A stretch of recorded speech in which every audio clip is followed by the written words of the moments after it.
ದಿನ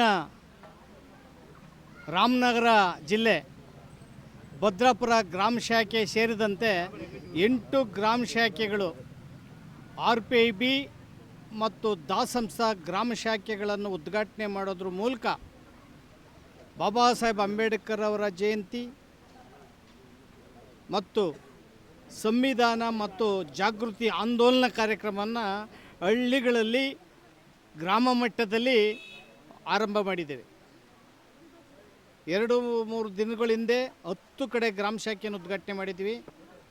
2026-77ನೇ ಸಂವಿಧಾನ ದಿನಾಚರಣೆಯಿಂದ ಮುಂದಿನ ವರ್ಷದ 2027 ಸಂವಿಧಾನ ದಿನಾಚರಣೆ ಅಥವಾ ಗಣರಾಜ್ಯೋತ್ಸವ ದಿನಾಚರಣೆಯವರೆಗೆ 1 ವರ್ಷಗಳ ಕಾಲ ರಾಜ್ಯದ ಪ್ರತಿ ಹಳ್ಳಿಗಳಲ್ಲಿ ಸಂವಿಧಾನ ಜಾಗೃತಿ ಆಂದೋಲನ, ಬಾಬಾ ಸಾಹೇಬ್ ಅಂಬೇಡ್ಕರ್ ಜಾಗೃತಿ ಆಂದೋಲನ ಮತ್ತು ಅಂಬೇಡ್ಕರ್ ಜಯಂತಿ, ಜಗಜೀವನ್ ಜಯಂತಿಯನ್ನು ಇಡೀ ರಾಜ್ಯಾದ್ಯಂತ ಆಚರಿಸಬೇಕು ಅಂತ ತೀರ್ಮಾನ ಮಾಡಿರೋದ್ರಿಂದ ಹಳ್ಳಿಗಳಿಗೆ ಇವಾಗ ಪಾದಾರ್ಪಣೆಯನ್ನು ಮಾಡಿದ್ದೀವಿ.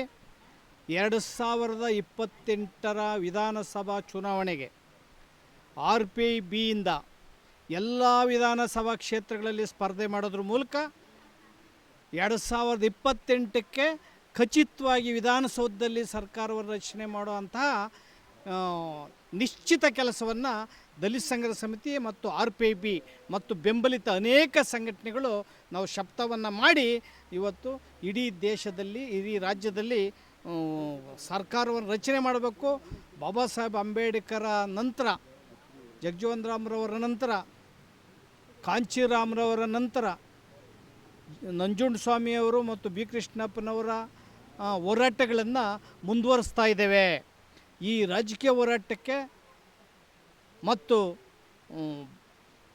ಶೋಷಿತರು, ಬಡವರು, SC ST OBC ಧಾರ್ಮಿಕ ಅಲ್ಪಸಂಖ್ಯಾತರು ಒಟ್ಟು 85% ಇಡೀ ದೇಶದಲ್ಲಿರ್ತಕ್ಕಂಥ ಬಹುಸಂಖ್ಯಾತರು ಅಧಿಕಾರವನ್ನು ಹಿಡಿಬೇಕು ಅಂತ ಹೇಳಿ ಇವತ್ತು ಮತ ಜಾಗೃತಿ ಮತ್ತು ಸಂವಿಧಾನ ಜಾಗೃತಿಯನ್ನು ಆಂದೋಲನವನ್ನು ಮಾಡ್ತಾಯಿದ್ದೇವೆ. ಸಂವಿಧಾನ ಜಾಗೃತಿ ಆಂದೋಲನ ಅಂದರೆ ಇಡೀ ದೇಶವನ್ನು ಆಳೋವಂಥವ್ರಿಗೆ ಸಂವಿಧಾನದ ಪರಿಕಲ್ಪನೆಗಳು, ಆಶಯಗಳು ಗೊತ್ತಿಲ್ಲ. ಈ ದೇಶದಲ್ಲಿ ಅನೇಕ ವಕೀಲರುಗಳಿದ್ದಾರೆ, ನುರಿತ ವಕೀಲರುಗಳಿದ್ದಾರೆ, ಜಡ್ಜ್ಗಳಿದ್ದಾರೆ, ನ್ಯಾಯಾಧೀಶರು.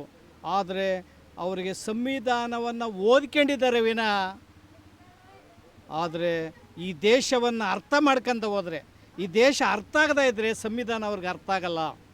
ಸಂವಿಧಾನ ಒಂದು ಮಹಾನ್ ಗ್ರಂಥ. ಆದರೆ ಈ ದೇಶದಲ್ಲಿ ಇರ್ತಕ್ಕಂಥ ಬಡತನ, ಅಸ್ಪೃಶ್ಯತೆ, ಹಸಿವು, ಅನಕ್ಷರತೆ, ಲಿಂಗಭೇದ, ಜಾತಿ ಭೇದ ಎಲ್ಲನೂ ಕೂಡ ಅರ್ಥ ಮಾಡ್ಕೊಳ್ಳೋದ್ರ ಮೂಲಕ ಈ ದೇಶಕ್ಕೆ ಎಂಥ ಆಡಳಿತವನ್ನು ಕೊಡಬೇಕು, ಈ ದೇಶವನ್ನು ಮೇಲ್ಕೆತ್ತಬೇಕು ಅನ್ನೋದನ್ನು ಅರ್ಥ ಮಾಡ್ಕೋಬೇಕಾಗಿದೆ. ಬಡವರು, SC ST OBC ಧಾರ್ಮಿಕ ಅಲ್ಪಸಂಖ್ಯಾತರು ಕ್ಷುಲ್ಲಕ ಕಾರಣಕ್ಕೋಸ್ಕರ ಜಗಳಗಳು ಮಾಡಕ್ಕಂತ ಇದ್ದೀರಿ. ಈ ಜಗಳಗಳನ್ನು ಬಿಡೋದ್ರ ಮೂಲಕ ದೇಶದ ಕಡೆ ನೋಡಿ, ಎಲ್ಲರೂ ಒಗ್ಗಟ್ಟಾದರೆ ನಿಮ್ಮ ಒಗ್ಗಟ್ಟಿದೆ, ಎಲ್ಲರ ಒಗ್ಗಟ್ಟಿದೆ. ಬಡವರು, ಹಿಂದುಳಿದವರು, ಧಾರ್ಮಿಕ ಅಲ್ಪಸಂಖ್ಯಾತರು, SC STಗಳು ಒಟ್ಟಾದರೆ ಇಡೀ ದೇಶವನ್ನು ಕಟ್ಟುವಂತಹ ಇವರ ದೇಶ ವಿಮೋಚನೆ, ಬಡವರ ವಿಮೋಚನೆ, ಬಡವರ ಒಗ್ಗಟ್ಟಿನಲ್ಲಿದೆ. ಆ ಕಾರಣದಿಂದ ನೀವು ಒಗ್ಗಟ್ಟಿನ ಮೂಲಕ ಈ ದೇಶವನ್ನು ಕಟ್ಟಬೇಕು ಮತ್ತು ಸಂವಿಧಾನದ ಪರಿಕಲ್ಪನೆಗಳನ್ನು ಅರ್ಥ ಮಾಡ್ಕೋಬೇಕು, ಆಳುವರ್ಗಳಿಗೆ ಅರ್ಥ ಮಾಡಿಸ್ಬೇಕು ಅಂತ ನಾನು ಈ ಸಂದರ್ಭದಲ್ಲಿ ಹೇಳೋದ್ರ ಮೂಲಕ ಸಂವಿಧಾನದ ಏನು ಪರಿಕಲ್ಪನೆ, ಆಶಯಗಳು ಜಾರಿಯೇ ಆಗಿಲ್ಲ. 2% ಜಾರಿಯಾಗಿಲ್ಲ. ಯಾಕೆಂದರೆ ಸಂವಿಧಾನವನ್ನು ಹಿಡಿದಿರುವಂಥವರು, ಸಂವಿಧಾನ ಯಾರ ಕೈಲಿದೆ ಅಂದರೆ ಪಟ್ಟಭದ್ರ ಹಿತಾಸಕ್ತಿಗಳು, ಮೇಲ್ಜಾತಿಗಳು ಈ ದೇಶದ ಸಂಪತ್ತನ್ನು, ಈ ದೇಶದ ಕೃಷಿ ಭೂಮಿಯನ್ನು, ಈ ದೇಶ ಕೈಗಾರಿಕೋದ್ಯಮಿಗಳನ್ನು ಯಾರು ಗ್ರಹಣ ಮಾಡಿದ್ದಾರೆ, ಯಾರು ಕಪಿಮುಷ್ಟಿಲಿ ಇಟ್ಕೊಂಡಿದ್ದಾರೆ ಅವರೇ ದೇಶವನ್ನು ಆಳ್ತಾ ಇದ್ದಾರೆ. ಅವ್ರ ಕೈಲಿ ಸಂವಿಧಾನ ಇದೆ, ಅವರು ಜಾರಿ ಮಾಡ್ತಾ ಇಲ್ಲ. ಅವ್ರು ಬಡತನ ನಿರ್ಮೂಲನೆ ಮಾಡ್ತೀನಿ ಅಂತ ಓದ್ತಾ ಇದ್ದಾರೆ. ಅವರು ಅಕ್ಷರವನ್ನು ಮತ್ತು ನಿರುದ್ಯೋಗ ನಿರ್ಮೂಲನೆ ಮಾಡ್ತಿದ್ದೀನಿ ಅಂತ ಓದ್ತಾ ಇದ್ದಾರೆ. ಇದು ಹಾಸ್ಯಾಸ್ಪದ.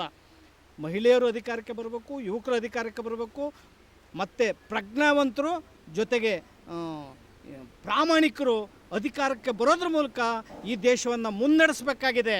ಸಂವಿಧಾನ ಜಾರಿಯಾಗಿ 76 ವರ್ಷ ಆದರೂ ಕೂಡ ಬಡತನ, ಅನಕ್ಷರತೆ, ಅಸ್ಪೃಶ್ಯತೆ, ಹಾಹಾಕಾರ, ನಿರುದ್ಯೋಗ ಮುಡುಕಟ್ಟಿದೆ, ದೇಶ ತಲ್ಲಣಿಸಿದೆ. ಅದಕ್ಕೋಸ್ಕರ ಎಚ್ಚೆತ್ಕೋಬೇಕು. ಅದಕ್ಕೋಸ್ಕರ ಮತ ಜಾಗೃತಿ, ಸಂವಿಧಾನ ಜಾಗೃತಿ ಆಂದೋಲನವನ್ನು ಹಳ್ಳಿಗೆ ಕೊಂಡೊಯ್ತಾ ಇದ್ದೇವೆ. ಈ ಒಂದು ಜಾಗೃತಿಗೆ ಇವತ್ತು ಭದ್ರಾಪುರದಲ್ಲಿ ಮತ್ತು ಅನೇಕ ಹಳ್ಳಿಗಳಲ್ಲಿ ಬೆಂಬಲ ಕೊಟ್ಟಿರುವಂಥದ್ದು ನಿಮಗೆ ಅತ್ಯಂತ ಕೃತಜ್ಞರಾಗಿರುತ್ತೇವೆ. ಜೈವಾಗಲಿ, ಜೈ ಭೀಮ್, ಜೈ ಭಾರತ್. ಹೋರಾಟ ಮಹಾಪುರುಷ ಡಾಕ್ಟರ್ ಜಿ ಎನ್ ಮೂರ್ತಿಜಿ ಅವರಿಗೆ